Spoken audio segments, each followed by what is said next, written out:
একটু বলেন না আছে না নাই?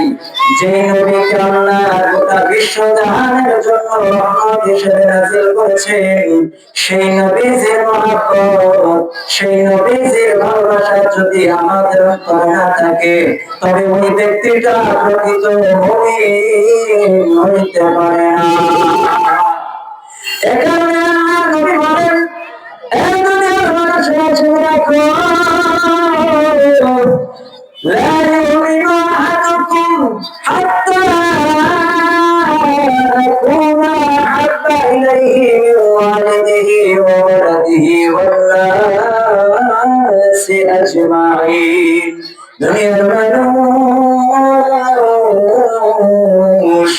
দুনিয়ার মধ্যে তোমার চাইতে তোমার সন্তান, তোমার আওলাদ, তোমার মা বাবা সহ যত মানুষ আছে, সমস্ত মানুষের চাইতে বেশি ভালোবাসা আমি নবীকে যদি দিতে না পারো, তবে তুমি প্রকৃত মুমিন হইতে পারবা না।